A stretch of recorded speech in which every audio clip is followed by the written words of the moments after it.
नमस्कार साथियों, ज्ञान सिंधु कोचिंग क्लासेस पर आप सभी बच्चों का बहुत बहुत स्वागत है।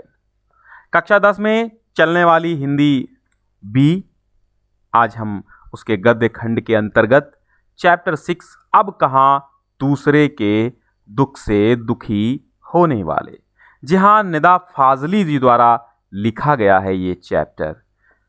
दोस्तों, पहले कुछ और समय था और आज समय का परिवर्तन हुआ है। तो जो समय का परिवर्तन हुआ है, उस परिवर्तन में समय ने हमें कहाँ ला कर के खड़ा कर दिया है, और पहले की मानवीयता क्या थी, पहले की मानवता क्या थी और अब की मानवता क्या है, इस पाठ में उजागर किया गया है। तो आइए हम आज पढ़ते हैं इस पाठ का सारांश। दोस्तों, पाठ लंबा हो जाता है, आपको टाइम नहीं रहता है, तो हम छोटे छोटे सारांश खंड लेकर के आए हैं। तो आपको बता देंगे कि आप कहाँ दूसरे के दुख से दुखी होने वाले। तो इस पाठ का सारांश हम आज आपको पढ़ाएंगे। इससे पहले हम इस पाठ के बारे में बताएंगे, क्या अबाउट टू लेसन, यानी ये पाठ क्या है, क्या इस पाठ में है, इस चैप्टर को क्यों लिखा गया। तो इस पाठ में जो लेखक निदा फाजली जी हैं, जो कि एक शायर थे, गज़लकार थे, तो मानव के संवेदनहीन होने का संकेत दिया है। यानी कि एक मनुष्य आज रो रहा है और दूसरा उसी को देख करके हंस रहा है। मनुष्य दोनों हैं, लेकिन एक मनुष्य रो रहा है बड़े बड़े आंसुओं से और दूसरा उसी के बगल में खड़ा होकर के ठहाके मार रहा है, क्योंकि अब कोई संवेदनशील नहीं रहा। पहले लोग मूवी देखते देखते रोने लगते थे, दूसरे के दुख को देखकर तड़प उठते थे, उनका कलेजा टीस उठता था। लेकिन अब क्या है, एक के आंसुओं की गंगा बह रही है और दूसरा उसी गंगा में गोते लगा करके आनंद ले रहा है। रही मन निज मन की व्यथा मन ही राखो गोए, सुनी अठिलई हैं लोग सब बाँट न लई हैं को। आज यही हो रहा है इस समाज में। तो आज हम इस लेक्चर के माध्यम से आपको समझाएंगे कि निदा फाजली ने इस पाठ में क्या स्पष्ट किया है। इस धरती पर रहने का सबको पूरा पूरा अधिकार है। इस धरती ने कभी ये नहीं कहा कि आधी धरती आपकी है और आधी धरती आपकी है। हम मनुष्य ही जो हैं इस धरती को बंटवारा करते हैं, आपस में लड़ते झगड़ते हैं। तो इस धरती पर सबको रहने का पूरा अधिकार है, लेकिन कुछ मनुष्य ऐसे हैं जो स्वार्थी स्वभाव के हैं, और स्वार्थी प्रवृत्ति ने मानव को इतना अधिक लालची बना दिया है कि उसने अन्य जीवधारियों को इस धरती से बेदखल ही कर दिया है।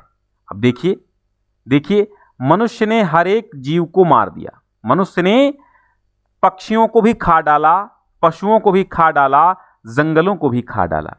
यानी उन जीवधारियों को रहने का कोई अधिकार ही नहीं है, ऐसा मनुष्य सोचता है। अब वो मानव जाति की भी परवाह नहीं करता। अब एक मनुष्य दूसरे मनुष्य को काट रहा है, ये काट देगा, इनकी संपत्ति ये ले लेंगे, इनकी संपत्ति ये, आजकल यही हो रहा है। तो आइए हम इस पाठ के सारांश के माध्यम से समझते हैं कि क्या इस पाठ में कुछ दिया गया है। तो बाइबिल के सोलोमन, सबसे पहले पाठ आपका यहाँ से स्टार्ट होता है कि ईसा से 1025 वर्ष पूर्व एक बादशाह थे और उन बादशाह का नाम था बाइबिल के सोलोमन। यानी सोलोमन बाइबिल कह सकते हैं, जिन्हें कुरान में सुलेमान भी कहा गया है। वे यानी कुरान में इनका नाम सुलेमान भी था, सोलोमन को सुलेमान भी कहा गया। वे इंसानों के साथ साथ पशु पक्षियों की भाषा भी जानते थे। यानी ये इंसान की भाषा तो जानते थे कि इंसान क्या बोल रहा, और साथ में पशु पक्षियों की भी भाषा जानते थे कि ये पशु पक्षी क्या बोलते हैं। एक बार सुलेमान अपने दल बल के साथ एक रास्ते से गुजर रहे थे। आप सुलेमान की तस्वीर देख सकते हैं, सुलेमान कहिए या सोलोमन कहिए, रास्ते से गुजर रहे थे। तभी अब बाइबिल के सोलोमन यानी उनका नाम क्या है, वो सुलेमान नाम था, यानी बाइबिल में उनकी चर्चा आई है, इसलिए इनको बाइबिल के सुलेमान कहा गया। तभी कुछ चींटियों ने घोड़ों की टापों की आवाज़ सुनी। यानी सुलेमान एक रास्ते से गुजर रहे थे अपने दल बल यानी सेना के साथ। दल बल का मतलब होता सेना, सैन्य समूह के साथ गुजर रहे थे। तो तभी कुछ चींटियों ने घोड़ों की टापों की आवाज़ सुनी तो डर कर एक दूसरे से बोली, आप जल्दी से अपने अपने बिलों में चलो, फौज आ रही है, फौज। सुलेमान ने उनकी बातें सुनी और कहा, घबराओ नहीं, मैं किसी के लिए मुसीबत नहीं हूं, सबके लिए मोहब्बत हूं। ये कहकर वो मंजिल की ओर बढ़ गए। बात यहां तक बच्चों आपको समझ में आ गई होगी, क्योंकि सुलेमान जो थे वो फौज लेकर जा रहे थे और तभी क्या था, तभी चींटियां चींटियां वहां पर थीं। चींटियों ने घोड़ों की टापों की आवाज़ सुनी और जब टापों की आवाज़ सुनी तो चींटियों ने कहा, भागो भागो, फौज आ रही है। लेकिन सुलेमान जब चूंकि सबकी भाषा जानते थे तो वे चींटियों की भी भाषा जानते थे, तो उन्होंने जवाब दे दिया कि घबराओ नहीं, मैं किसी के लिए मुसीबत नहीं हूं, सबके लिए मोहब्बत हूं। और ये कहकर के सुलेमान आगे की ओर बढ़ गए। अगला आता है परिचय महाकवि शेख अयाज का। जी हां, ये हैं आपके महाकवि शेख अयाज। तो महाकवि शेख अयाज का परिचय आगे पाठ में मिलता है। सिंधी भाषा के महाकवि शेख अयाज ने अपनी आत्मकथा में लिखा है। क्या लिखा है? यानी पाठ में ही ये चर्चाएं हो रही हैं। पहली चर्चा पाठ के शुरुआत में चर्चा, चैप्टर के स्टार्टिंग में चर्चा हुई सोलोमन बादशाह की हुई। अब महाकवि शेख अयाज की हुई। तो महाकवि शेख अयाज ने अपनी ऑटोबायोग्राफी यानी आत्मकथा में लिखा है, एक दिन उनके पिता कुएं से नहा कर लौटे और खाना खाने बैठे। तभी उन्हें अपनी बाजू यानी भुजा यानी बाह पर एक च्योंटा समझते हैं, यानी जो चींटी से जो बड़ा एक होता है उसको च्योंटा बोलते हैं। ऐसे आप इसका कुछ आकार यूं होता है, ठीक है, यूं आकार होता है च्योंटा, और चींटी थोड़ा सा इससे छोटी होती है, तो वो च्योंटा होता है। ये लाल रंग का भी होता है, काले रंग का भी होता है, भूरे रंग का भी होता है। रेंगता हुआ दिखाई पड़ा, यानी ये जो महाकवि शेख अयाज हैं इनके फादर थे। तो अब वो महाकवि शेख अयाज जो हैं वो अपनी ऑटोबायोग्राफी में लिखा है कि एक बार की बात है, एक बार का वाकया है कि उनके पिता कुएं से नहाकर लौटे और खाना खाने बैठे तो क्या हुआ कि उनकी बाजू यानी भुजा पर एक चींटा रेंगता हुआ दिखाई पड़ा। वो भोजन छोड़कर उठ गए। अब क्यों उठ गए? जब माँ ने बिना भोजन किए उठने का कारण पूछा तो वे बोले, मैंने एक घर वाले को बेघर कर दिया है, उससे उसके घर छोड़ने जा रहा हूं। बात समझ में आ गई होगी बच्चों आपको। ये संवेदनशीलता है, यानी उस समय का जो प्राणी था वो एक एक जीव के प्रति प्रेमी था। अब बताइए, च्योंटा उनके बाह पर घूम रहा था, तो वो कहां से? कुएं से जब नहा के आए थे इनके पिता तो उनकी बाह पर वो च्योंटा आ रहा था, और जब खाना खाने बैठे तो च्योंटा बाह पर उनको दिख गया। अब उन्होंने खाना छोड़ दिया। क्यों? क्योंकि वो संवेदनशील हो उठे कि यार मैंने इस च्योंटा को बेघर कर दिया है, ये च्योंटा मेरे साथ चलाया तो इसके फैमिली के जो सदस्य वहां होंगे, इसके फैमिली के जो मेंबर होंगे वो वहां तड़प रहे होंगे। तो ये थी संवेदनशीलता पूर्व जमाने की, है ना। तो फिर जब माँ ने पूछा कि भाई आप आधा भोजन करके उठ क्यों गए, तो उन्होंने कहा मैं किसी एक व्यक्ति को बेघर कर आया था, मैं उसको घर उसके छोड़ने जा रहा हूँ। अब अगली देखिए, नूह नाम के पैगंबर, यानी नूह नामक एक पैगंबर थे। सेम पैगंबर देखिए कुछ ऐसे हुआ करते हैं, बाबा साधु कह सकते हैं, वही पैगंबर जो पैगाम लाते थे अल्लाह का, उनको पैगंबर कहा जाता था।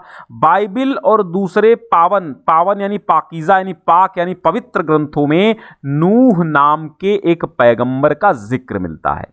नेता फाजली जी क्या बताते हैं कि बाइबिल और दूसरे पवित्र ग्रंथों में नूह नाम के एक पैगंबर का जिक्र मिलता है। ऐसा कहा जाता है कि एक बार नूह के सामने एक घायल कुत्ता आ गया।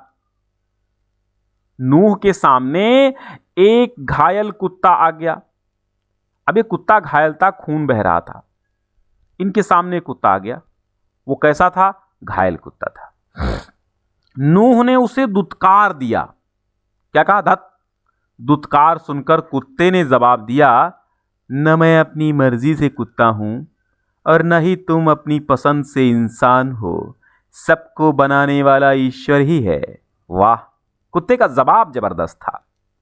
कुत्ते को जब दुत्कारा नूह नाम के पैगंबर ने, तो कुत्ते ने क्या जवाब दिया कि मैं ना अपनी मर्जी से कुत्ता हुआ हूं और ना तुम अपनी चाहत से इंसान बने हो। सबको बनाने वाला वही खुदा है, सबको बनाने वाला ईश्वर है, गॉड है, अल्लाह है। तो नूह ने जब उसकी बात सुनी तो बहुत दिनों तक रोते रहे। अच्छा, महाभारत में भी अंत तक युधिष्ठिर का साथ देने वाला भी एक कुत्ता ही था। यानी अंत तक जब मनुष्यों ने साथ छोड़ दिया था, तब एक कुत्ता था जिसने महाभारत में अंत तक युधिष्ठिर यानी धर्मराज का साथ दिया था। समझिए आप। फिर क्या हुआ? दुनिया के अस्तित्व में आने का वर्णन विज्ञान और धर्म, दुनिया के अस्तित्व यानी दुनिया को वजूद में आना, दुनिया कब ये बनी थी, सृष्टि का निर्माण कब हुआ, इसके अस्तित्व में आने का वर्णन विज्ञान और धार्मिक ग्रंथों में अपने अपने तरीके से मिलता है। परंतु ये सब जानते हैं कि पशु पक्षी, मानव, नदी, पर्वत, पहाड़, समंदर, पर्वत को या पहाड़ को, पर्वत, पहाड़, समंदर आदि सभी का इस धरती पर बराबर अधिकार है। जहां जिस परमात्मा ने इंसान बनाया, जिस परमात्मा ने कीड़े मकोड़े बनाए, जिस परमात्मा ने जानवर बनाए, जिस परमात्मा ने पक्षी बनाए, जिस परमात्मा ने नदियां बनाई, तो उसी ने पहाड़ भी बनाए, उसी ने समंदर भी बनाए, उसी ने झरने बनाए, उसी ने बर्फ बनाई, उसी ने मौसम बनाए, उसी ने नेचर बनाया, उसी ने एटमॉस्फेयर बनाया, उसी ने क्लाइमेट बनाया। सब कुछ तो उसी की देन है। तो जितना अधिकार मनुष्य को इस धरती पर रहने का है, घर बनाने का है, उतना ही अधिकार, उससे ज्यादा नहीं, बराबर अधिकार है हर एक प्राणी का इस संसार में घर बनाने का। आगे देखिए कि पहले संपूर्ण संसार एक परिवार होता था। क्या कहा जाता था? वसुधैव कुटुंबकम। वसुधैव कुटुंबकम, आपने कई बार यह उक्ति सुनी हो। कुटुंबकम अर्थात परिवार, वसुधैव अर्थात पृथ्वी। पहले संपूर्ण संसार एक परिवार के समान था, पर अब मानव ने अपनी बुद्धि से बड़ी बड़ी दीवारें खड़ी कर दी हैं। जाति की दीवारें, धर्म की दीवारें, दुनिया भर के चेहरों की दीवारें खड़ी कर दी हैं। पहले संसार ही, संपूर्ण संसार एक परिवार था, अब केवल परिवार ही संसार हो गया है एक मनुष्य का। यानी अब परिवार के अलावा वो किसी और परिवार में भी स्वयं के अलावा किसी और के बारे में नहीं सोचता है। वाह, जनसंख्या वृद्धि ने समंदर को समेट दिया है। इतना बड़ा समंदर नहीं है जितनी बड़ी जनसंख्या हमारी हो गई है। पेड़ों को काट कर रास्ते से हटा दिया गया है। क्यों? क्योंकि पेड़ों में जान नहीं है। मानता हूं जान नहीं है पेड़ों में, लेकिन एक रिसर्च भी पाया गया, एक रिसर्च और वेदों में भी लिखा गया है कि उसमें भी जान होती है। बस नर्वस सिस्टम नहीं होता है, इसलिए उनको दर्द नहीं होती है किसी चीज की, लेकिन जान होती है। क्योंकि एक रिसर्च किया गया कि जिन पौधों को संगीत सुनाया गया वह पौधे ज्यादा प्रफुल्लित थे, और जिनको संगीत से दूर किया गया वो मुरझाए हुए थे। फैलते प्रदूषण ने पक्षियों को बस्तियों से भगा दिया है तथा वातावरण को सताना शुरू कर दिया है। प्रकृति के धैर्य की भी एक सीमा है। इसी कारण कभी कभी प्रकृति भी आपदाओं के रूप में अपना बदला ले लेती है, और जब बदला लेती है तब कहते हो कि गॉड ने किया, भगवान ने किया। अरे तुमने किया या इंसानों ने किया? आगे देखिए कि लेखक की मां द्वारा दी गई सीख व ग्वालियर की घटना। आगे लेखक चर्चा करता हुआ संवेदनशीलता के बारे में कहता है कि लेखक की मां ने उसको एक सीख दी थी, और ग्वालियर में जो घटना हुई थी उसके बारे में।